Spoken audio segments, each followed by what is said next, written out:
ज़िद है उनकी हर स्टूडेंट को उसके बेस्ट वर्जन तक ले जाने की, और जुनून है उनका हर क्लासरूम को एक मिशन बना देने का। आज हमारे साथ एक ऐसे ही टीचर हैं जिनके लिए क्लासरूम सिर्फ और सिर्फ एक टीचरशिप या प्रोफेशन नहीं, एक जुनून है। So with the most due respect, मैं राधिका वेलकम करती हूँ mister Anand Shukla on black rose show, powered by Abhigyan education itself. Thank you so much madam, बहुत बहुत धन्यवाद आपका यहाँ पर मुझे बुलाने के लिए और मुझे इस अपॉर्चुनिटी को देने के लिए। और मुझे बड़ी खुशी है कि आपके माध्यम से मैं यहाँ पर आपके व्यूअर्स के साथ, अपने व्यूअर्स के साथ बात कर सकता हूँ और अपने विचारों को यहाँ पर व्यक्त कर सकता हूँ, जिसके लिए मुझे कहीं एक लंबे समय से इंतज़ार था, उस घड़ी का, जो घड़ी आज आपने मुझे प्रोवाइड करी। Thank you so much for this. Sir कैसे हैं आप? एब्सोल्युटली फाइन मैडम, और पैशनेट हूँ, ज़िद्दी हूँ, और आज भी ज़िद्दी हूँ और आज ही पैशनेट हूँ। कैसा चल रहा है sir centre? Madam everything is all set and all good, और लगे हुए हैं अपने काम के प्रति, और उस काम को करने में जो जुनून आता है उसी में सबसे बड़ा मुझे सुकून मिलता है। तो मैंने अपने सुकून को अपने जुनून में ही शुरू से ढूंढा है और पाया है, और मुझे ऐसा लगता है कि वो जुनून ही मेरा मज़ा है। सर 10th और 12th का रिजल्ट आया, कैसा रहा? Absolutely fine madam, results extraordinary थे, और बड़ा एक आपने वो क्वेश्चन पूछा जिसके अंदर हम बात करते हैं कि we are promoting efforts more than results. तो यहाँ पर एफर्ट्स भी बच्चों के एक्स्ट्रॉर्डनरी थे, and by the grace of God, मतलब ईश्वर की दया रही कि रिजल्ट्स भी बहुत अच्छे आए, बच्चों के एफर्ट्स कन्वर्ट हुए रिजल्ट्स के अंदर। और रिजल्ट्स के अंदर जब एफर्ट्स कन्वर्ट होते हैं तो खुशी इसलिए होती है कि किसी बच्चे ने जब बहुत मेहनत करी है, जब बहुत मेहनत करी बच्चे ने, तो कई बार होता है कि वो सक्सेसफुल होता है। सक्सेस और failure does not matter, but हाँ, जब वो अगर सक्सेसफुल हो जाता है तो उसके साथ हम लोग सेटिस्फाइड हो जाते हैं, और मेरे लिए यही बात इंपॉर्टेंट होती है कि बच्चा सक्सेसफुल हो। 15 से 20% तक उनको प्रीवियस क्लास से रिसेंट क्लास में ग्रोथ मिली है रिजल्ट में। बच्चों के 55-60% जिनके थे वो 70-80 तक टच कर गए हैं रिजल्ट्स में। 20% 18% का ग्रोथ है, तो बड़ी खुशी होती है। और उनके पेरेंट्स के जो चेहरे देखता हूँ, उनके आँख में आंसू आते बात करते, सर बच्चा हमारा पढ़ना सीख गया, and that is the basic thing which Abhigyan education academy is there.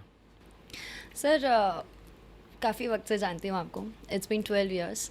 तो मैं ये जानना चाह रही थी आपसे, क्या था ऐसा जिसने आपको इंस्पायर किया कि आप एक कोचिंग सेंटर, एक रिनोन्ड कॉलेज का अपने प्रोफेसर का जॉब छोड़ा और उसके बाद एक कोचिंग सेंटर चालू किया? सर कैसे?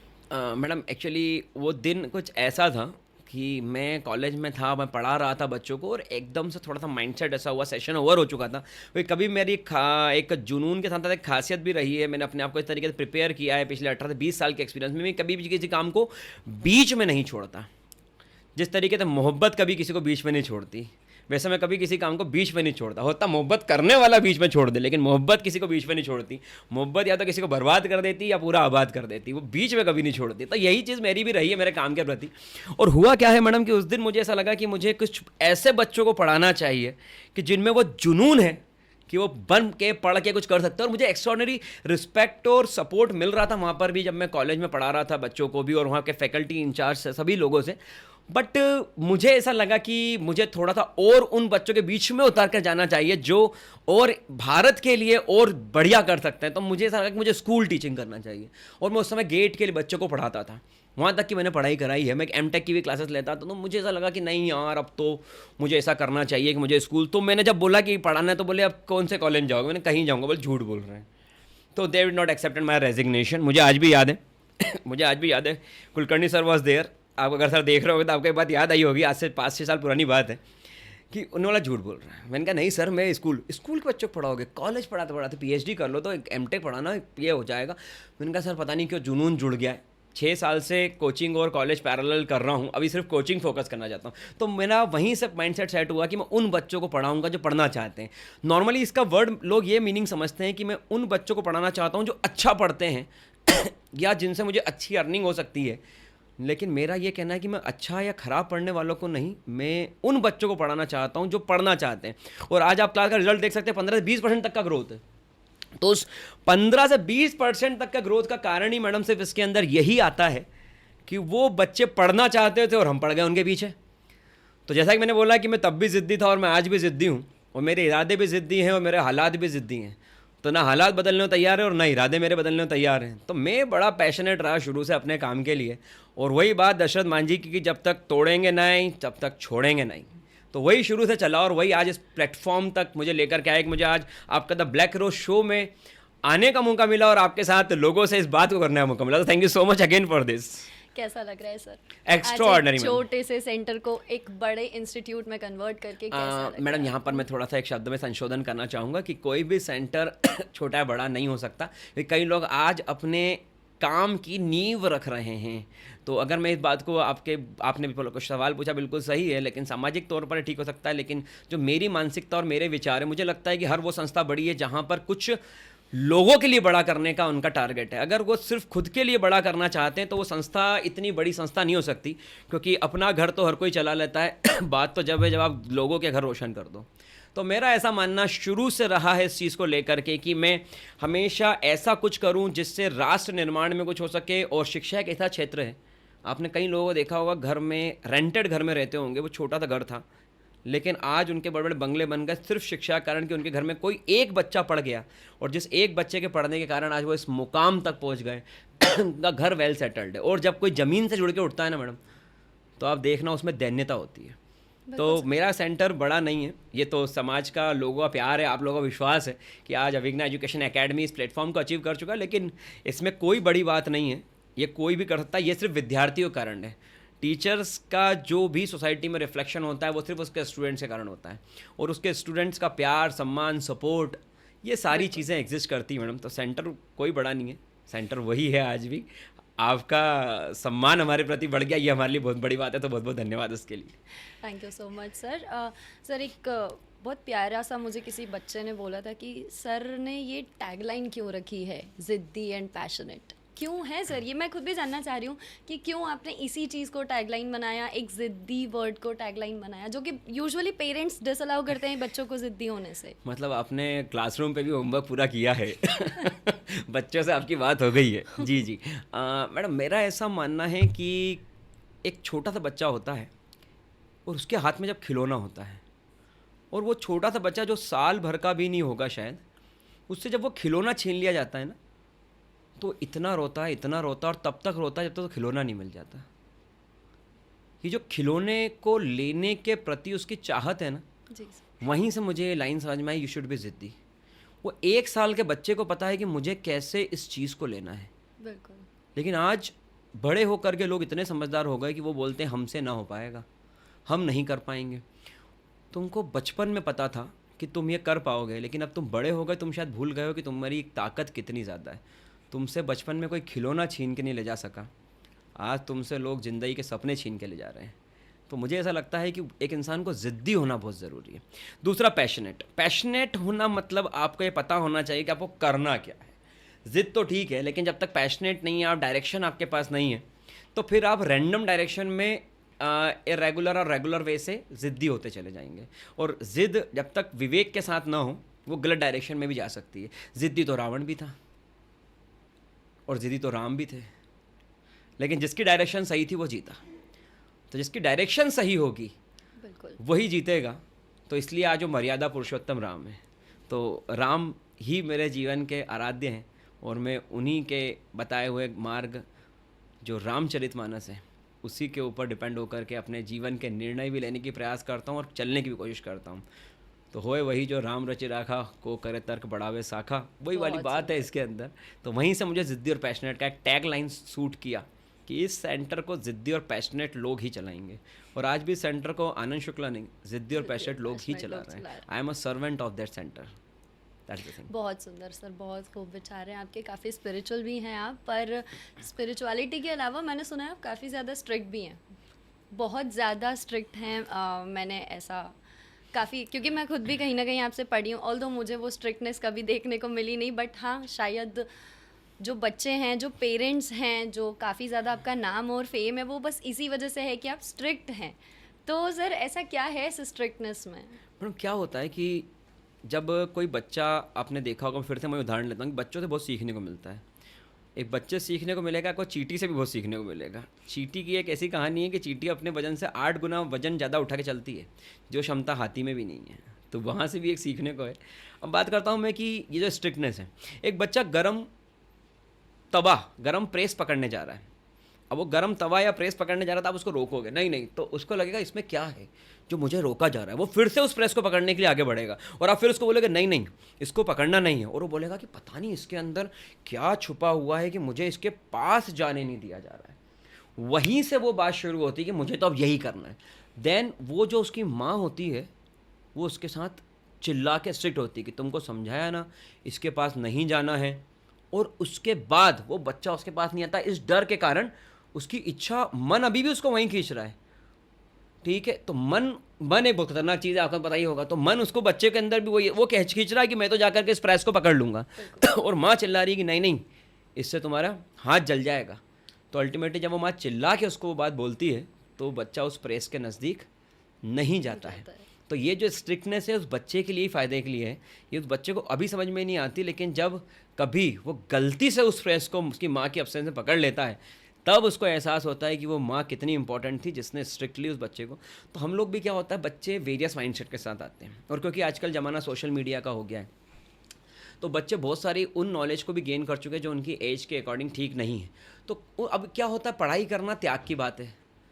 राम और कृष्ण को भी पढ़ाई करने के लिए देखा गया होगा कि गुरु के आश्रम में रखा गया, नहीं तो अपने ही कहीं राज्य के अंदर एक स्थान बना करके कर देते हैं, लेकिन उनको पता था कि त्याग से ही पढ़ाई हो सकती है। तो वो त्याग की भावना बच्चों में लाने के लिए उनको जब हम स्ट्रिक्ट होता है कि you have to do this work, you have to be on time, you have to do your work on time, you have to score good marks in examination, if you have doubt you have to come at class, तो सारी चीज़ें जब बच्चों के सामने आती हैं तो बच्चे को अनइंटरेस्टेड होने के बाद भी, उसका इंटरेस्ट नहीं होता है बट उसके बाद भी उस स्टूडेंट को वहाँ पर करना पड़ता है। उसको समझ में आता है कि अच्छा मुझ में इतना पोटेंशियल है। जैसे हनुमान जी को भी उनकी शक्तियों के बारे में नहीं पता था, अंगद जी को जो उन्होंने बताया, जो जामवंत जी था उन्होंने बताया कि तुम में इतनी अद्भुत शक्ति है, सुमेर पवन सुत पावन नामू अपने बस कर राखे रामू, इतनी शक्ति। तो उन्होंने नाम भगवान का जप करते हुए राम जी को अपने बस में कर रखा था। इतनी शक्तियाँ थी, इतना वो डिवोटेड थे उन भगवान प्रति। तो फिर क्या हुआ जब बच्चा स्ट्रिक्ट हुए, अच्छा सर हम तो ये भी करते हैं, सर हम तो ये भी करते हैं, सर हमें ये भी कैलिबर है, ऐसा भी हो सकता है।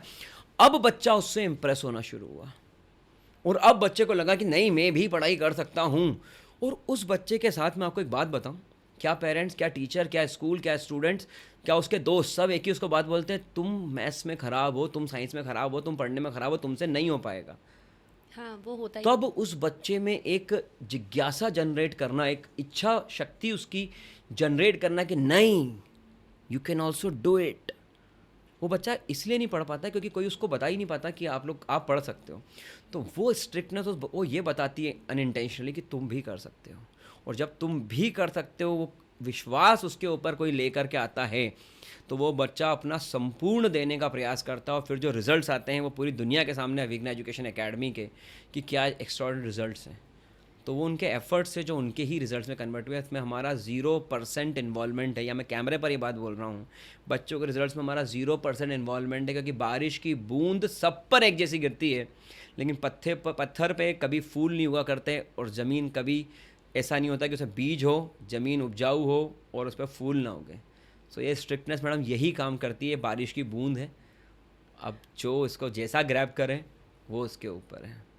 सर बट इसी स्ट्रिक्टनेस की वजह से जैसे कि इंस्टीट्यूट का जो नेम है वो कहीं ना कहीं थोड़ा सा नीचे खिंचाता है कि यूज़ होता है अदर इंस्टीट्यूट्स में भी। मैं उनका नाम नहीं लेना चाहूँगी या कुछ भी हो, बट ये है ना कि वो यूज़ तो कर ही सकते हैं कि सर बहुत स्ट्रिक्ट है।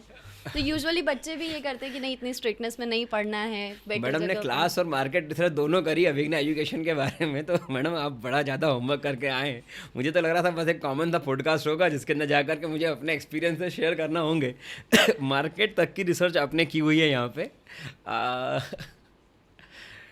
मैडम अब इसके लिए तो बस मैं यही बोल सकता हूँ कि इस स्ट्रिक्टनेस के कारण आज सेंटर बिना कोई बहुत बड़ी मार्केटिंग करे पूरा क्लोज्ड है, with more than a big strength. बस मैं यही बोल सकता हूँ। और मैं बहुत बहुत धन्यवाद देना चाहूँगा उन लोगों का जिन्होंने ये बात और आगे तक पहुँचाई कि सर बहुत स्ट्रिक्ट है, तो आप सोच लीजिए ज्वाइन करने के पहले। उससे क्या होता है, आपको ऐसे लोग मिलते हैं जो पढ़ना चाहते हैं and they are quite clear in their thought कि हमको पढ़ना है, और वहाँ पर एक इंसान मिलेगा जो स्ट्रिक्ट होगा। जबकि मैं आपको ये श्योरिटी दे सकता हूँ, शायद आपको बच्चों ने बताया भी हो कि मेरी क्लास में कभी बच्चा हंसे हुए बाहर नहीं निकल सकता। मेरी क्लास कभी सीरियस होती ही नहीं है, मुझसे होते ही नहीं बनता। जैसा नाम वैसा काम, आनंद बनो और आनंद में रहो। तो कोशिश वही रहती है। और स्ट्रिक्टनेस को जब बच्चे एंजॉय करने लग जाएँ तो एक टीचर जीत गया। मतलब एक टीचर की जिम्मेदारी होती है कि वो एक विद्यार्थी के अच्छे भविष्य का निर्माण करें।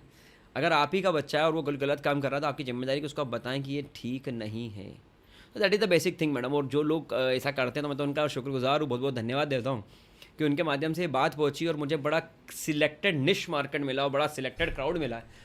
और हमारे यहाँ कभी ऐसा नहीं होता कि हम बार बार फ़ोन करके किसी को बोलते हों कि आप एड का भी आपने विजिट कर ली गलती से, तो बार बार फ़ोन करके हम बोल रहे हैं आप प्लीज़ ज्वाइन कर लो, प्लीज़ ज्वाइन कर। नहीं, there is the respect of a teacher in respect of a centre.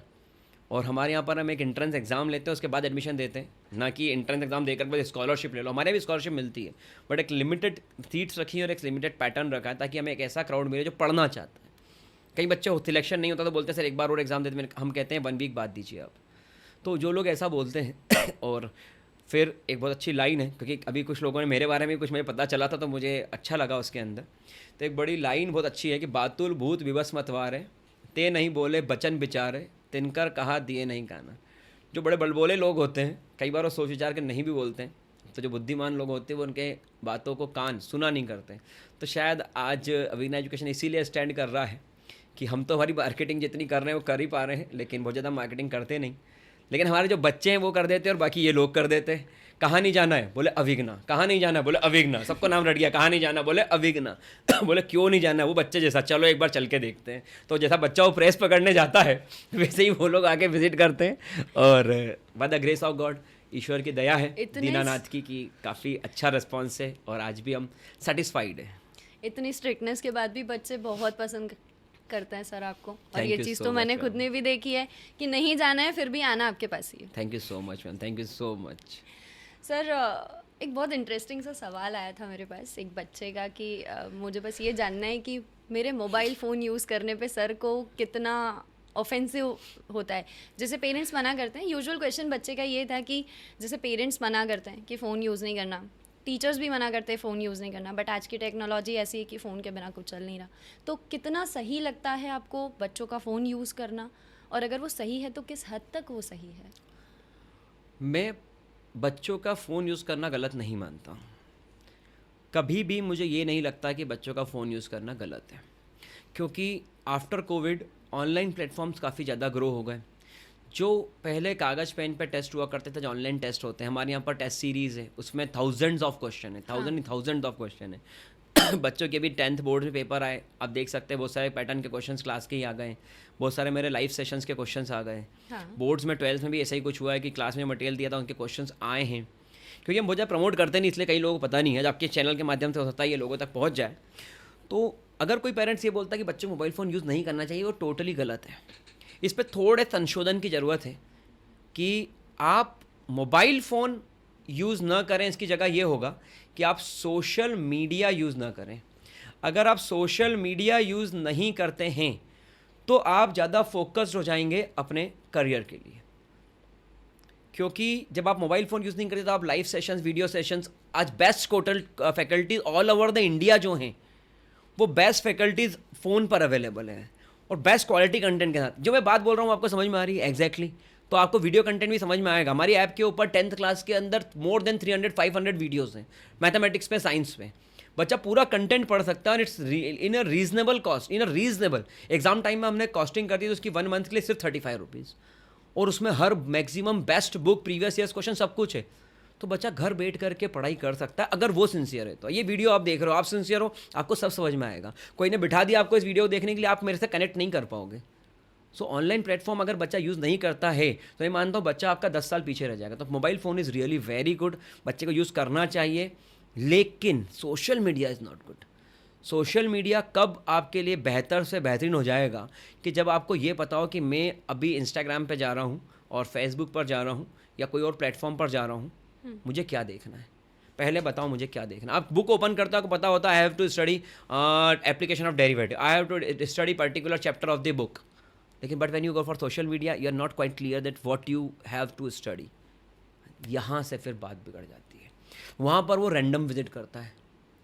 तो मेरा ऐसा कहना है कि आपको जो, जैसे मुझे कोई बिज़नेस के लिए देखना है, मुझे कोई लेक्चर्स को देखना है, मुझे कोई अच्छा इंसान लगता है, किसी की बात अच्छी लगती है, वो ट्रैवलर को देखना है या आपके ही वीडियो देखना है, तो मैं पर्टिकुलर उस पर जाऊँगा और मैं उस पर जा करके उसको पूरा अच्छे से देखूँगा। मुझे अच्छा लगेगा, हाँ कितना अच्छा बोला, ठीक है। तो आप एक सिलेक्टेड हो गए और आप एक लिमिटेड हो गए। आप उसके 5-7 रील्स वीडियो देखोगे, ओके डेट्स इट, बंद करा, चलो काम में लगो।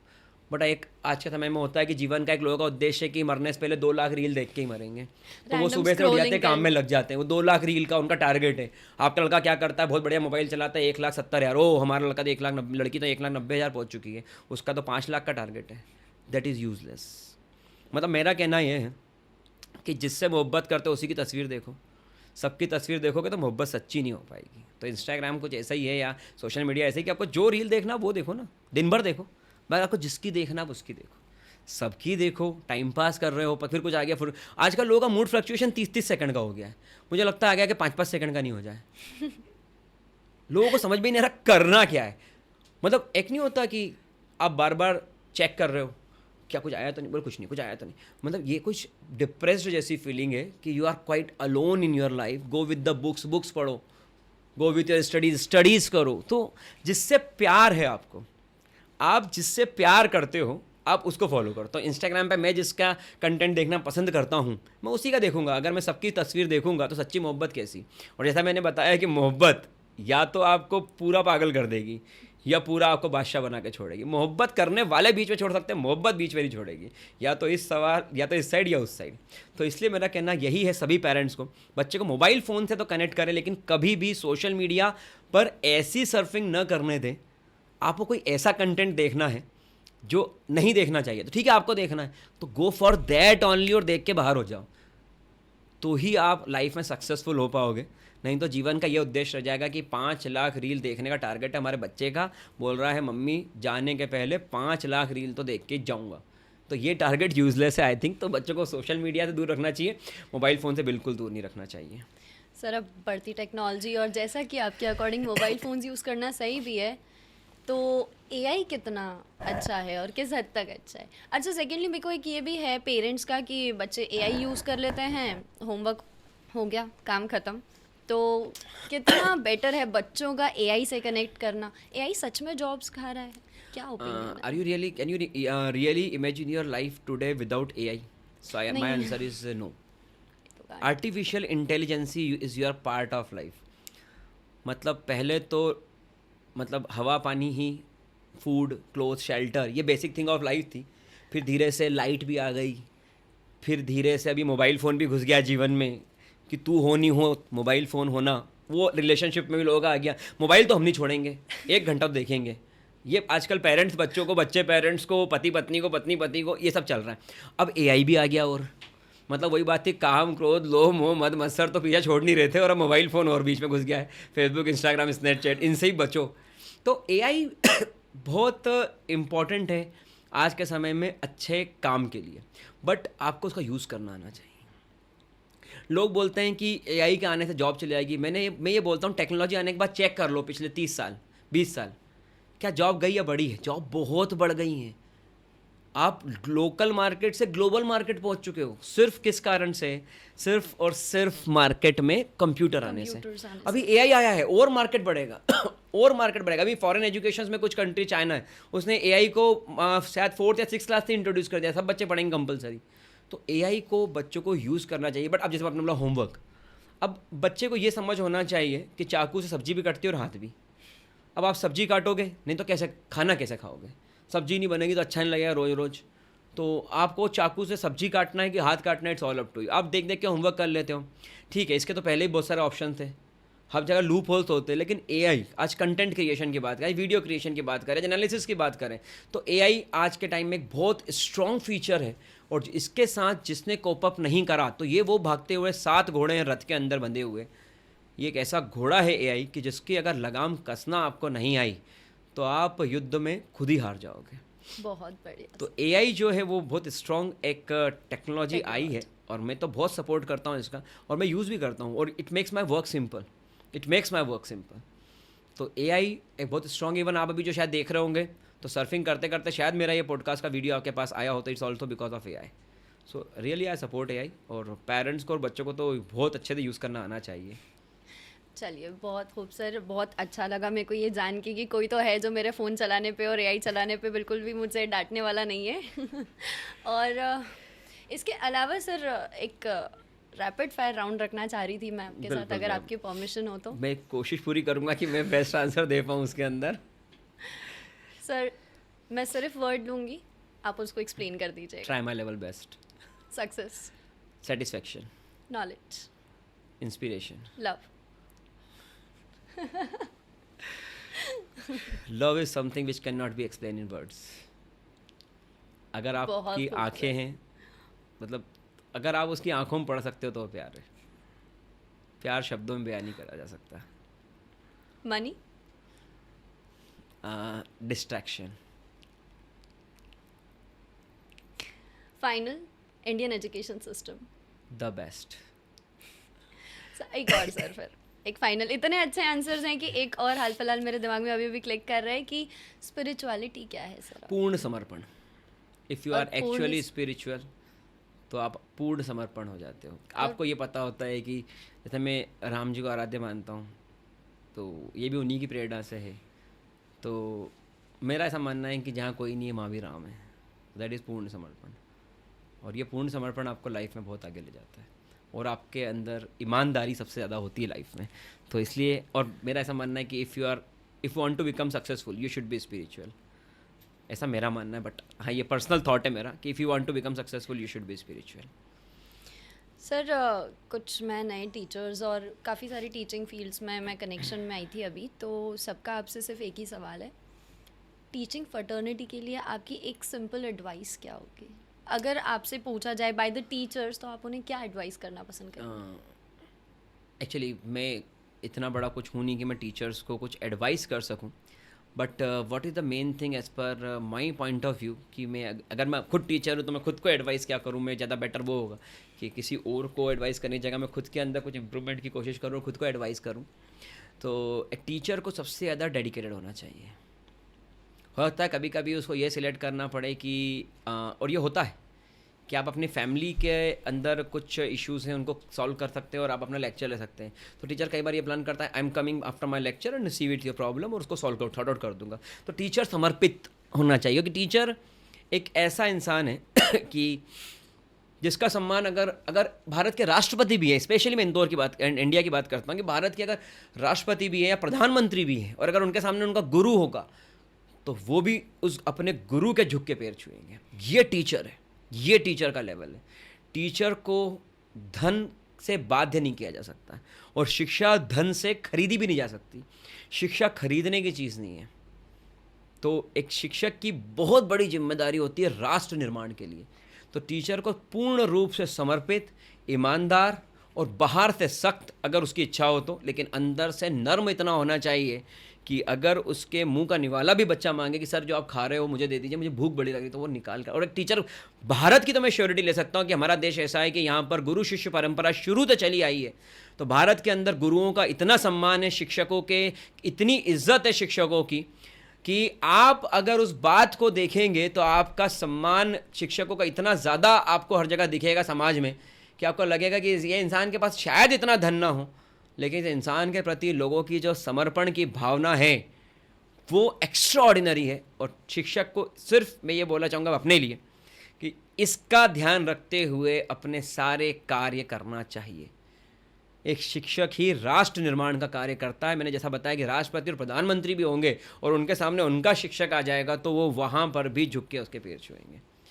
तो ये गुरु का स्थान भारत के अंदर स्पेशली है, और भारत के अंदर शिक्षक को इस मर्यादा को बांध के ही अपना कार्य करना चाहिए, क्योंकि शिक्षक के बहुत मर्यादाएं होती, बहुत ज़्यादा मर्यादाएं होती हैं। क्योंकि मैं भी एक शिक्षक का तो मैं समझ सकता हूँ इसको कि शिक्षक की मर्यादा होती है वो कहीं भी खड़े होकर के और किसी तरीके की बात या ड्रेसिंग्स भी नहीं कर सकता। ये शिक्षक की बाध्यता है। मुझे लगता है कि शिक्षक और उसका ज्ञान सर्वोपरि है भारत के अंदर। मतलब मैं ये बोलना चाहूँगा इसके अंदर एक बात जोड़ते हुए कि खुद ही ब्रह्मांड के रचना श्री कृष्ण है। उन्होंने ये ब्रह्मांड बनाया निमिष मात्र, पलक झपकते में। लेकिन जब सांदीपनी आश्रम वो गए तो अपने गुरु को ऊपर, उनके गुरु ऊपर बैठे हैं वो ब्रह्मांड के रचयिता, और उनको गुरु मानकर शिक्षा ग्रहण करी। भगवान श्री राम ने भी यही करा, गुरु जी की कुटिया में आश्रम में रह करके उनको गुरु माना और उनके सामने शिक्षा ग्रहण करी। वो नीचे बैठे, गुरु ऊपर बैठे, जबकि वो जगत के पालनहार है। तो जब जब आप शिष्य बनते हो आपको दैन्य होना चाहिए, और जब जब कोई गुरु बनता है तो उसको देने वाला बनना चाहिए, ना कि मांगने वाला बनना चाहिए। प्रोफेशनलिज्म आज हो गया है लेकिन उसकी एक हद है उसको पार कभी शिक्षक को नहीं करना चाहिए। कभी कभी सर लगता है आप बोलते रहिए, मैं सुनती रहूँगी। मैं कई बार भूल जाती हूँ आपको देख के, बट जैसा कि मेरा पॉडकास्ट चल रहा है, शूट चल रहा है, मैं ये नहीं कर सकती हूँ। तो सर एक स्टार्टिंग में इस पॉडकास्ट के आपने एक लाइन बोली थी, promote efforts more than results. जी हाँ सर मैम। ये 2022 में एक इवेंट था जो मैंने भी अटेंड किया था, तो क्या था सर वो? उस वक्त भी मुझे by the any time chance नहीं मिल पाया था आपसे बात करने का इस बारे में सर, बट ये क्या कॉन्सेप्ट लाए थे आप जो उस वक्त इतना ज़्यादा पॉपुलर हुआ कि न्यूज़ चैनल्स पे चल रहा था ये उस वक्त? मैडम नॉर्मली क्या होता है समाज के अंदर, अगर आप देखेंगे जैसे आईआईटी की एग्ज़ाम है, नीट की एग्ज़ाम है, सीए की एग्ज़ाम है, सीपीटी एग्ज़ाम, जमाने भर के एग्ज़ाम्स, बच्चा मतलब समझ भी नहीं पाता जीवन के अंदर। उसको नर्सरी में बिठा के बोल देते हैं बेटा अच्छी पढ़ाई करना, क्लास के अंदर अच्छा रिजल्ट आ जाए। नर्सरी का बच्चा, उसको छोड़ने कोई जा रहे हैं, उसका डायपर भी चेंज अभी ढंग से वो नहीं कर पा रहा होगा, उसको आपने उठा के बिठा दिया, बोले एग्ज़ाम। उसको समझ में नहीं आ रहा ये होता क्या है। टीचर आते, एक पेपर रखते, बोले अ बनाओ, ब बनाओ, स बनाओ। वो बोलता है ग बना रहे हो तुम मुझे, गधा। उसको समझ में ही नहीं आ रहा उसको करना क्या है। फर्स्ट क्लास तक आते आते तो उसके स्टेटस से फ़ोटो डालने लग जाते हैं, my child score 90% in class first. मैं देखता भी हूँ, मेरे कांटेक्ट में कुछ पेरेंट्स रहते हैं क्लास फर्स्ट के अंदर 90%। अब इधर वो तो ठीक है, वायरस दूसरे घर में भी ट्रांसफ़र हो रहे हैं। देखा 90%, तुम्हारे कितने? अभी वो बोल रहा है किस चीज़ के परसेंटेज, इससे होता क्या उसको पहले समझाओ सही। वो तो बोल रहा है इसने तो क्लास में जब लिख रहा था तो मैडम बता रही थी बेटा ऐसा लिख, तेरी मात्रा गलत जा रही है। उसको लोड दे दिया। ऐसा करते करते करते करते एक दिन वो बच्चा बोर्ड्स में जाता है दही शक्कर खा के, और उसके पेरेंट्स पूरे सांस रोक के घर में बैठे होते हैं भगवान के हाथ जोड़ के, भगवान हमारा बच्चा अच्छे नंबर्स पास हो जाए। जब वो बच्चा अच्छे नंबर्स पास होता है तो उसको होता है कि पड़ोसी को बताने के लिए, कई बार हमारे पास ना पहुँचे पड़ोसी पास जरूर पहुँचती है मिठाई। किस चीज़ की? दीदी बच्चे के 93% बने 10th बोर्ड में। दीदी को पता ही नहीं था कि आपका बच्चा 10th बोर्ड में, जिस सर ने पढ़ाया उसके पास पहुँच ही नहीं पाए, पहले दीदी के पास पहुँच गए कि आप बच्चे के 93% बने। अब वो दीदी एक्स्ट्रॉर्डनरी शॉक्ड, क्योंकि ये तो दिन भर खेलता था और उनके बच्चे के परसेंटेज थोड़े से कम थे 92। अब वो 92 की खुशी ख़त्म हो गई। अब वो पूरे टाइम लगे हुए हैं कि इसके 93 बन गए, हमारे बच्चे के नहीं बने। तो यहाँ पर क्या होता है, आप सोसाइटी में देखोगे तो हर जगह सक्सेस मार्क्स पर डिपेंडेंट हो गई है स्कूल्स के अंदर, और आप जो अच्छे रिजल्ट्स लेके आते हो उनको बहुत प्रमोट करते हो। कितने होंगे अच्छे रिजल्ट्स वाले? आप कैलकुलेट करिए, 10 लाख बच्चों ने एग्जाम दी क्लास 10th की, कितने होंगे अच्छे रिजल्ट्स वाले? सोच के देखिए। सर मुश्किल से टॉप 100 ही निकलते हैं आप अच्छे तो रिजल्ट। 10 लाख में 2 लाख ले लो, बेस्ट रिजल्ट है 80%, 3 लाख ले लो, 4 लाख ले लो, इनके अच्छे रिजल्ट्स हैं, डिस्टिंक्शन टच किया। आप लोग अगर जिसको भी अच्छा बोलते हो रिजल्ट, बिल्कुल। पता नहीं आजकल लोग 90 को अच्छा बोलने लग गए हैं। वो ये नहीं देखते कि पिछली क्लास से अगली क्लास में कितना इंप्रूवमेंट हुआ है। हम लोगों ने क्या शुरू करा, हमने हमारी क्लास के सारे बच्चों को टास्क दिया। दिवाली होमवर्क बड़ा फेमस है, जिनको पता बहुत होगा उनको famous पता है। होगा, दिवाली होमवर्क बड़ा फेमस है। तो दिवाली होमवर्क हमने दिया और सब बच्चों ने उसके अंदर एक्स्ट्राऑर्डिनरी परफॉर्म किया, सब ने कंप्लीट, प्रॉपर सिस्टमेटिक। हमने कहा तुमने बहुत अच्छे एफर्ट्स लगाए अच्छे रिजल्ट्स के लिए। हमने इंदौर के अंदर काफ़ी रेप्यूटेड पर्सनालिटीज़ को बुलाया, रेनाउंड पर्सनालिटी है, और इवेंट करा। 200-300-400 बच्चे होंगे शायद, पेरेंट्स को मिला के 600-700 लोगों के ऊपर का एक इवेंट था, वो करा। हमने सब बच्चों को मोमेंटो दिया, and we promote efforts more than result. आज का समाज एफर्ट्स को प्रमोट कम कर रहा है, रिजल्ट्स को प्रमोट ज़्यादा कर रहा है। अगर रिजल्ट्स नहीं है लोगों के पास तो ये 6 लाख बच्चों को डीमोटिवेट करके हम ये बता रहे हैं कि तुमसे ना हो पाएगा, और वो अपने पूरे ज़िंदगी एक ही संघर्ष को कर रहे होते हैं कि मैं भी कर सकता हूँ। ये जीवन की जो, ये समाज की जो सत्यता है वो कहीं ना कहीं हमारे ब्रिलियंट ब्रेन्स को डाउन कर रही है, क्योंकि वो रिजल्ट पे फोकस कर रहे हैं कितना अचीव किया। और हम कोचिंग इंस्टीट्यूट वाले, मैं भी इंक्लूड होता हूँ, हम भी रिजल्ट्स को ही प्रमोट कर देते हैं जब, तो वो 6 लाख बच्चे अगर हम टेंटेटिव मान के चले, कहीं ना कहीं डीमोटिवेट हो जाते हैं कि यार इसका रिजल्ट आया इसलिए इसने करा, जबकि बैठते और पढ़ते हम दोनों साथ में थे, और क्योंकि मेरे कुछ परसेंट कम है मैं आज इस बैनर से बाहर हूँ। तो मैं उन विद्यार्थियों के लिए बात बोलना चाहूँगा, कोई मार्कशीट आपका रिजल्ट तय नहीं कर सकती, आपका एफर्ट्स आपके रिजल्ट जनरेट कर सकते हैं। मैं यहाँ कैमरे बताना चाहूँगा कि मैं 7th क्लास मैथमेटिक्स में सप्लीमेंट्री पास था, और उसके बाद मैंने BE मैकेनिकल से किया है, ME डिज़ाइन थर्मल से किया है, B.Ed मैथ्स फिजिक्स में किया है, और MBA मार्केटिंग फिनांस से किया है, और उसमें तो मेरे ऑनर्स भी कुछ डिग्रीज पर हैं। और मैंने कुछ IITs पर जाकर के क्वालिटी इंप्रूवमेंट प्रोग्राम के कोर्सेज भी किए हैं जिसमें वही अपने को सिलेक्ट करते हैं। तो कोई मार्कशीट आपका फ्यूचर डिसाइड नहीं कर सकती। यहाँ पर जो स्टूडेंट मुझे सुन रहे हैं और पेरेंट्स को मैं हाथ जोड़कर ये विनती करना चाहूँगा कि बच्चों के ऊपर कभी ऐसा प्रेशर ना बनाए, कभी ऐसा प्रेशर ना बनाए बच्चे के ऊपर जिस कारण वो बच्चे अपने आप को समाज से कटा हुआ महसूस करने लग जाए। और समाज ये कभी ना बोले कि सिर्फ इतनी, आज मैं आपको खुद बताता हूँ, आप बोलोगे 65% बने, मैं आपको बोलता हूँ मैडम बधाई दो इस बच्चे को, मिठाई खिलाइए, किस बात की, बोले इसके 70% बने। सर बस 70-65 सब कम, आपको क्या पता है इसके पिछली क्लास में क्या परसेंट होता है। उसकी पिछली क्लास में 45% हो और वो 70 पर टच कर रहा है, और दूसरा बच्चा 60% पर 85 पर टच कर रहा है। आप कैलकुलेट कर लीजिए रिजल्ट में कितना बड़ा डिफरेंस आया है। एक ने 35% का इंप्रूवमेंट लिया है, एक ने 25% का इंप्रूवमेंट लिया है। हम ये नहीं देखते कि गैप कितना है, हम ये देखते हैं कि तुम्हारे कितने परसेंट बने। That number actually confuse society, वो नंबर सोसाइटी को कंफ्यूज कर रहा है, वो ब्रिलियंट माइंड्स को साइड करके वो नंबर की दौड़ में लोगों को दौड़ा रहा है, वो कहीं ना कहीं लोगों को नीचे गिरा रहा है, वो कहीं ना कहीं लोगों के परफॉर्मेंस को नीचे गिरा रहा है। और ऐसा ही चलता रहा तो हमें ब्रिलियंट माइंड्स जो मिल सकते थे वो नहीं मिलेंगे, क्योंकि हम 90 की दौड़ में दौड़ते दौड़ते ये भूल जाएंगे कि ब्रेन का जो माइंड है हमारा, उसका जो नॉलेज बेस है वो कितना ट्रेंड है। और मैंने देखा है कई बच्चे एक्स्ट्राऑर्डिनरी ट्रेंड होते हैं बाय देयर ब्रेन्स, उनका इतना एक्टिव माइंड होता है कि आप सोच भी नहीं सकते, वो उस लेवल का नॉलेज रखते हैं। तो मेरा यहाँ पर सोसाइटी को आपके प्लेटफॉर्म से यही एक सेंटेंस होगा कि आप मार्क्स की जगह फोकस करें नॉलेज बेस पर। और आप देखिएगा, मैं आपके इस प्लेटफॉर्म से बोल रहा हूँ, इन फ्यूचर बहुत हो गया तो 5 से 10 साल मार्कशीट की वैल्यू बहुत निग्लिजिबल हो जाएगी, नॉलेज की वैल्यू बहुत हाई हो जाएगी। और ये बात, मेरा जो ये सेंटेंस है, ये उस दिन लोगों को इम्पैक्ट करेंगे कि हमें हमारे बच्चों को ऐसी पढ़ाई दिलवाना थी, ऐसी शिक्षा दिलवाना थी कि जिसमें वो सीखता, ना कि सिर्फ रट के मार्कशीट ले आता। बहुत तो ये मेरे पर्सनल थॉट है, अगर किसी को बुरा लगा हो तो माफ़ी चाहूँगा आपके प्लेटफॉर्म से, लेकिन ये मेरे पर्सनल थॉट है कि मैं नॉलेज पे फोकस करता हूँ, मार्कशीट पर ठीक है। कहीं ना कहीं मैंने भी नोटिस किया है सर कि स्किल्स पे ज़्यादा फोकस करना ही बेहतर है for the current situation of companies. मैंने जितना देखा है they are focusing on the skills. उनको डिग्री वगैरह, मार्कशीट वगैरह से इतना ज़्यादा इम्पैक्ट होता है, नो डाउट, बट उतना इम्पैक्ट नहीं हो रहा है जितना उनकी स्किल्स पे जाके हो रहा है। तो कहीं ना कहीं मैं भी सर इसी थॉट प्रोसेस में हूँ। Thank you.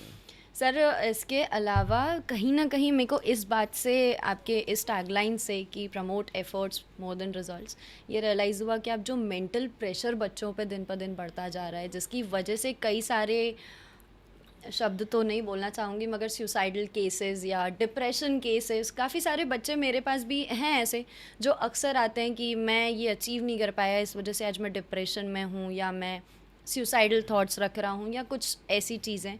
तो कहीं ना कहीं आपने वो टारगेट किया है, बट मैं फिर भी चाहूँगी कि सर इसके अलावा आपके क्या थॉट्स हैं जो मेंटल प्रेशर बच्चे झेल रहे हैं उस पे। मेंटल प्रेशर बच्चा तब बियर करता है जब वो कभी ऐसी लिमिट्स को अचीव करना चाहे कि जो उसकी रेंज में नहीं आती। आप कोई ऐसी चीज़ को अपने पाले में लाना चाहते हैं जो कि दूसरे पाले में है और आपकी कैपेबिलिटी से काफ़ी बाहर है। लाइक मैं आपको बोलूं कि मैडम 10 दिन के बाद है ना, आप एक काम कीजिएगा, एक बहुत अच्छी कार आई है 1,25,00,000 की, उसको परचेस कर लीजिए, और आपके हमने सारे डॉक्यूमेंट साइन करवा दिए हैं और आप तो मैडम ले लीजिए। अब आप ना नहीं बोल सकते। अब आप पूरे टाइम एक थॉट के अंदर है कि 1,25,00,000 गाड़ी में खरीदूंगी कैसे। ये चीज़ इंसान को डाउन कर देती है। इंसान को अपने पोटेंशियल को ऑल टाइम रेस करना चाहिए, इसके लिए मैं एग्री करता हूँ। उसको अपने पूरे एफर्ट्स लगाना चाहिए, उसके लिए मैं एग्री करता हूँ। उसको अगर कम खाना खा के भी ज़्यादा काम करना पड़े, पहले तो अवॉइड करना चाहिए दोस्त, रिलैक्स माइंड से जीना चाहिए, किसी को दिखाने के लिए जीना। फिर भी अगर उसका जुनून आया था तो कई बार रोटी भी छूट जाती है कि यार सुबह खाना शाम को खाया, आज जुनून था, तो वो करना चाहिए वो चीज़। ठीक है, कभी कभार चलता है, कई बार रात जगते जगते निकल जाती है, कभी कभी हो तो ठीक है, रेगुलर नहीं होना चाहिए। लेकिन रेगुलर बेसिस पर इंसान को थोड़ा रिलैक्स साइड चलना चाहिए।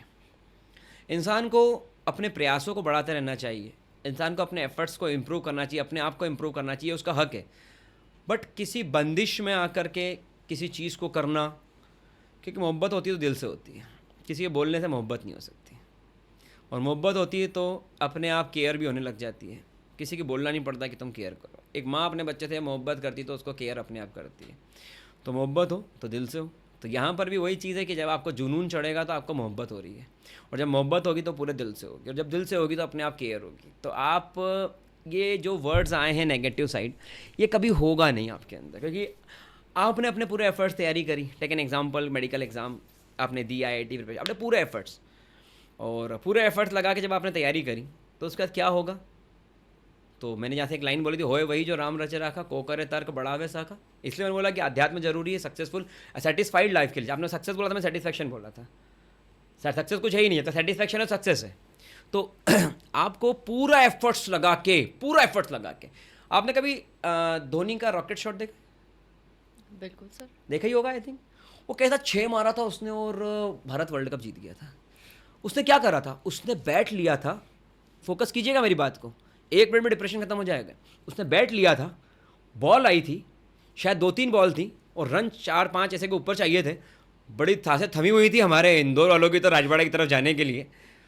तो हुआ क्या कि धोनी भाई साहब ने उठाया बैट और घुमाया, और बॉल हवा में, सबकी सांसें ऐसी हो गए थे हम लोग, भाई साहब क्या होगा। और धोनी भाई साहब क्या कर रहे थे उस वक्त? ऐसे देख रहे थे। तो जब आप भी एग्ज़ाम दो ना, तो पूरे एफर्ट्स के साथ एग्ज़ाम दो, और उसके बाद सिर्फ ऐसे देखो जब धोनी भाई साहब देख रहे थे। होता हो कैच आउट भी हो सकता था, और हो सकता है कि वो 6 भी लग सकता था। तो जो धोनी भाई साहब ने किया वो आपको करना है, और उसके बाद वर्ल्ड कप जीत गए थे।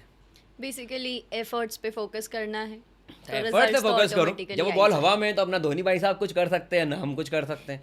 वैसे जब पेपर दे दिया आपने, मेडिकल एग्जाम दे दी, तो वो हवा में है, अपना आप कुछ कर सकते हो ना हम कुछ कर सकते हो। जस्ट रिलैक्स एंड एंजॉय कि अब क्या होने वाला है। और जब आपका ऐसी एटीट्यूड बन जाता है तो एक दिन आप सक्सेसफुल जरूर हो जाते हैं।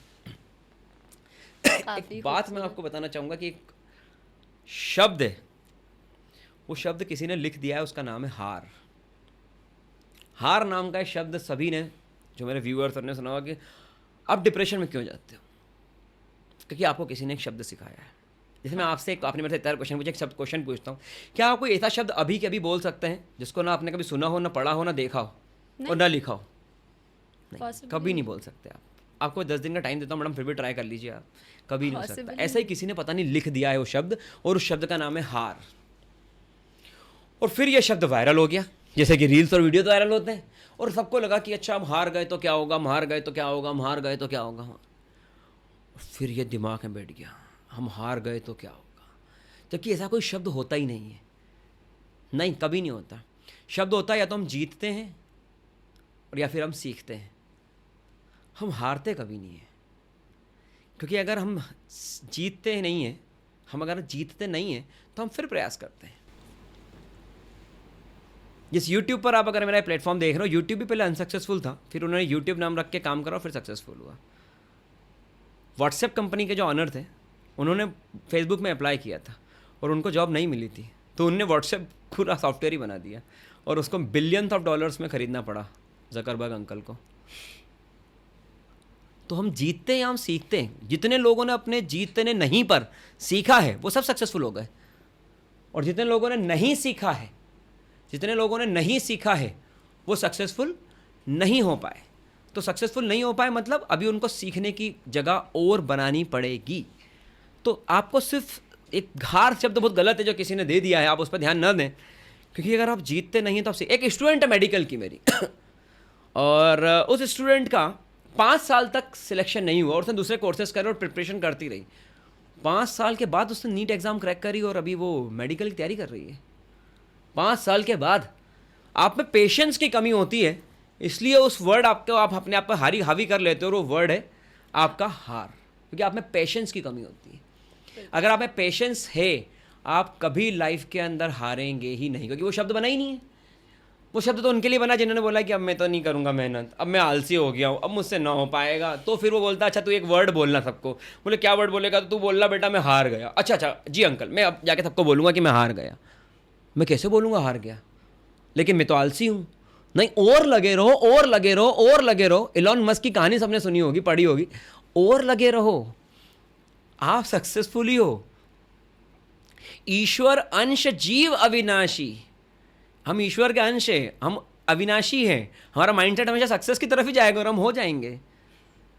तो अगर आप इस बात को मानते हैं तो आप 100% सक्सेसफुल है। नहीं तो वो अंकल के एक शब्द जो दे के गए वो आप रिपीट करेंगे अपनी लाइफ में। तो हार नाम का कोई शब्द नहीं होता। हम या तो जीतते हैं और या फिर हम सीखते हैं, बस दैट्स इट। ऐसा मेरा मानना है। काफ़ी सुंदर ख्याल था सर ये। काफ़ी रियलाइजेशन हुआ मुझे आपसे इस बात में कि आप बहुत स्पिरिचुअल हैं, और मेरा ऐसा मानना है कि बच्चे या जो स्टूडेंट्स हैं या जो आजकल का जनरेशन है वो स्पिरिचुअलिटी की तरफ उतना नहीं है जितना शायद हम लोग थे या शायद आप लोग हैं। तो सर क्या आपका इस पे विचार है, कैसे बच्चों को स्पिरिचुअलिटी की तरफ ले जाना सही होगा, कैसे होगा, और वो क्या थॉट्स उनके दिमाग में होने चाहिए जिस वजह से वो खुद से एक स्पिरिचुअल लेन पे जाएं? मैडम मुझे तो ऐसा लगता है कि आजकल के बच्चे ज़्यादा स्पिरिचुअल हैं। मैं आपको बता सकता हूँ कि पहले की अगर हम बात करें तो लोग आजकल बच्चों को शायद इसलिए बोल सकते हैं कि वो डिस्को भी जाते हैं, वो पब भी जाते हैं, शायद वो स्पिरिचुअल नहीं है। बट मेरा ऐसा मानना है कि स्पिरिचुअलिटी थोड़ी सी अलग चीज़ है, इट्स आध्यात्म। इसको अगर इस तरीके से जोड़ेंगे तो हम भारत संस्कृति से जोड़ पाएंगे, तो मैं आध्यात्म वर्ड को वहाँ पर यूज़ करूँगा। तो आज का इंसान तो ज़्यादा आध्यात्म है। जैसा कि आपने बोला कि बुधवार का दिन है और आपके जो व्यूअर्स हैं उनके लिए गणेश जी को मैं नमन करके और शुरू करती हूँ। तो बताइए, आप तो बहुत आध्यात्मिक हो गए। तो ये तो आध्यात्म है। आप देखिए आजकल मंदिरों में कितने लोग आते हैं, बहुत ज़्यादा। बहुत। और कितने लोग अपने स्टेटस भगवान के पोस्ट लगाते हैं, बहुत ज़्यादा। बहुत। और जब भी शुरू करते तो जय श्री राम बोल करके या जिस भी मज़हब को मानते हो बोल करके शुरू करते हैं। मज़हब हमें नहीं सिखाता आपस में बैर रखना, हिंदी है हम वतन है हिंदुस्तां हमारा। बिल्कुल। तो आजकल के लोग तो बहुत आध्यात्म, लेकिन पुराने लोग उसको ऐसे रिलेट कर रहे हैं कि इन्होंने कपड़े कैसे पहने हैं। अच्छा ये कपड़े, इसका मतलब ये आध्यात्मिक नहीं। आध्यात्मिक इज़ द इंटरनल थिंग।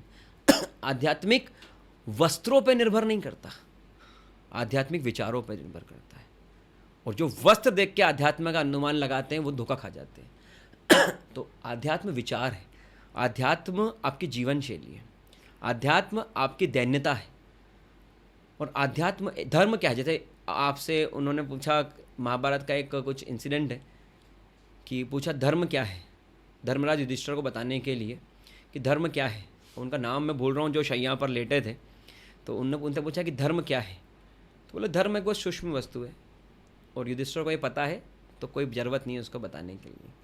तो धर्म की परिभाषाएं अलग अलग बनाई जा सकती, मगर धर्म एक सूक्ष्म वस्तु है। और धर्म जो धर्म से जुड़ेगा, जो अध्यात्म से जुड़ेगा, वो दैन्यता से जुड़ेगा। उसको अपने तकलीफ से बड़ी दूसरे की तकलीफ दिखेगी। तो आजकल के लोग आप देखिए कितना दान पुण्य करते हैं। बच्चों को देखो, मैंने तो देखा है, मतलब वो शो ऑफ नहीं कर रहे हैं बस चीज़ का। मैंने देखा है, अभी मैं गया था, मैं चाय पीने का बड़ा शौकीन हूँ जैसा बहुत लोग पता है। तो मैं चाय पी रहा था, मेरा दोस्त भी चाय पी रहा था, हम 2-3-4 लोग खड़े थे। एक लड़की आई, वो उसने कुछ लिया दुकान से, उसमें बाहर एक बच्चा दिखा, वो हमको भी दिख रहा था, बट अगर हम हमारी स्ट्राइक नहीं कर पाए, क्योंकि वो ईश्वरी आपको डायरेक्शन देता है, करे कराए आप सब और जने बढ़ाई दे। लोग हमारी तारीफ कर रहे हैं कि आप इतना अच्छा, हम नहीं कर रहे, वो ईश्वर कर रहा है। तो हुआ क्या कि वो लड़की मैंने देखा, उसने देखा, वो बाहर आ गई, उसका कुछ सामान लेना था, ले करके फिर बच्चा दिखा, बेटा कुछ खाएगा? बोले हाँ।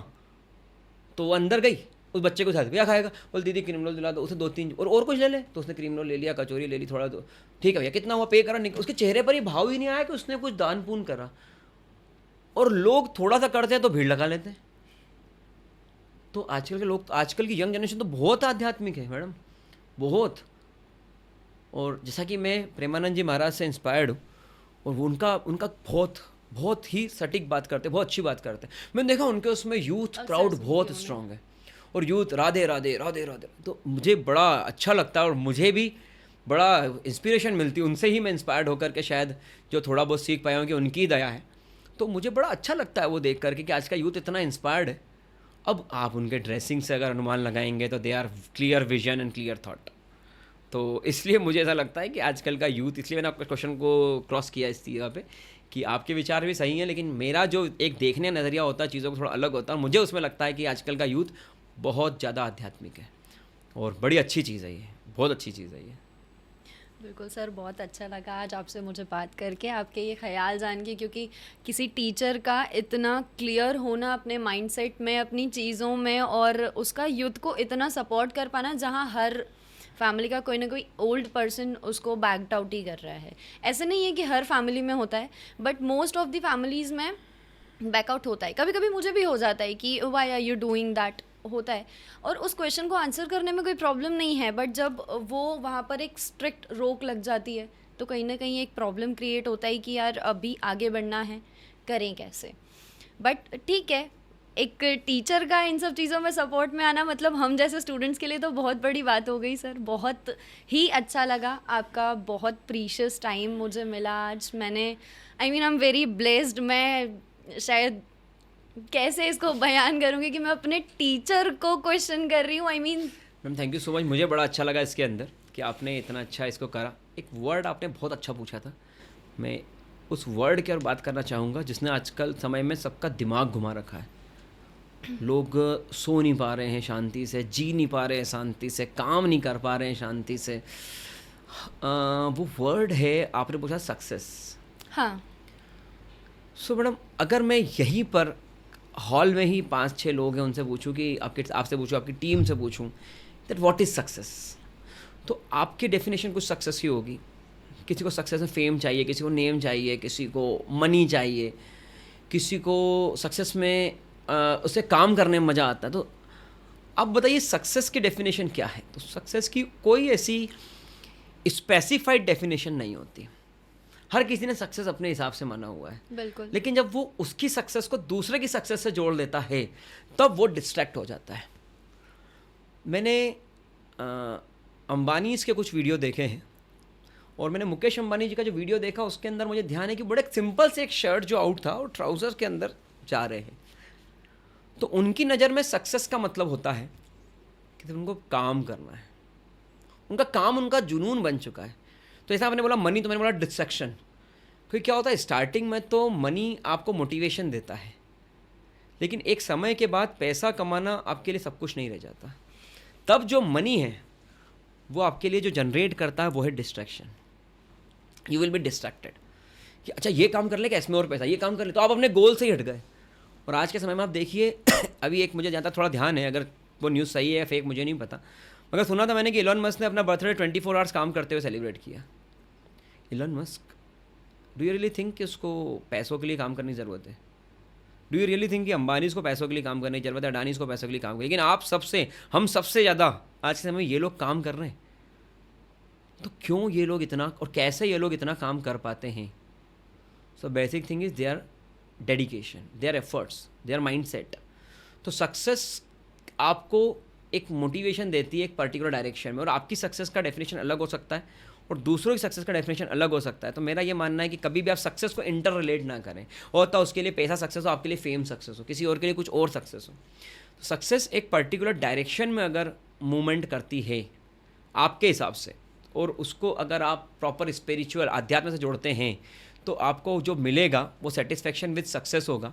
और नहीं तो फिर आप एक ऐसी सक्सेस के साथ खड़े होंगे जिसमें आप सेटिस्फाइड तो नहीं होंगे और आपके पास पैसा बहुत होगा। और मैंने कई लोगों को देखा है जो पैसे वाले गरीब हैं, क्योंकि मेरा ऐसा मानना है कि इस दुनिया में और भी बहुत कुछ कमाने के लिए पैसे के अलावा भी। So this is my definition for success. और सक्सेस को उतना ही अपने साथ रखें जितना ज़रूरी है। बहुत ज़्यादा सक्सेस न करें, नहीं तो आप मेंटली थोड़ा सा डिस्टर्ब हो जाएंगे कि अरे बाप रे ये तो हो ही नहीं रहा है। तो वाली चीज़ है इसके अंदर। बिल्कुल सर, वो आप ही का एक ख्याल है कि माया बहुत कुछ लाती है साथ में। एग्जैक्टली, आप ही ने मुझे संभालने का सामर्थ्य हर किसी में नहीं होता है। संभालने का सामर्थ्य होना चाहिए। तो इतना भी किसी चीज़ के पीछे भागना कहीं ना कहीं सही नहीं है कि वो बाद में आप ही को दिक्कत दे जाए। एग्जैक्टली। तो सर बस इन्हीं कुछ ख्यालों के साथ, इसी मोटिवेशन के साथ मैं इस सेशन को एंड करना चाहूँगी। Thank you so much ma'am, मुझे बहुत अच्छा लगा सर। अच्छा वैसे मैं शायद ही किसी को ये चीज़ बता पाई, बट सर मेरे भी टीचर रह चुके हैं। इट्स बीन 12 ईयर्स मैं सर से कनेक्टेड हूँ। मैंने सर को एक बहुत छोटे से स्पेस से और एक बहुत बड़े स्पेस में जाते हुए देखा। इसीलिए मेरा सेकंड क्वेश्चन ऐसा आया था सर, बट सर ने उसका डेफिनेशन ही चेंज कर दिया, which is very thoughtful for me as well. मेरे को एक अलग तरीके से सोचने का और समझने का ढंग अगर किसी ने सिखाया है तो वो सर हैं। और sir thank you so much, आपने इतना प्रीशियस टाइम मुझे दिया। आज के समय में आप बोल रहे हो आप मेरे स्टूडेंट हैं, मैं आज भी समय मैं आपका स्टूडेंट हूँ कि मुझे आपसे सीखने को मिल रहा है, क्योंकि आप यूथ के पास काफ़ी सारे इनोवेटिव और टेक्निकल प्लेटफॉर्म्स होते हैं और आपसे काफ़ी कुछ सीखने को मिलता है। और थैंक यू सो मच कि ब्लैक रोज प्लेटफॉर्म पर इस पॉडकास्ट को कंडक्ट किया और इतना अच्छे से मुझे अपने विचारों को रखने का मौका दिया, तो मैं लोगों तक उस चीज़ को कनेक्ट कर पाया और सीख पाया। मैं कह रही हूँ ना सर, आप कहते रहिए, मैं सुनती रहूँगी। Thank you so much, podcast and नहीं होने दूंगी। Thank you so much, thank you so much. किसी और दिन किसी और विचारों के साथ बात करेंगे। थैंक यू सो मच इस इन्विटेशन के लिए। Thank you so much. Thank you.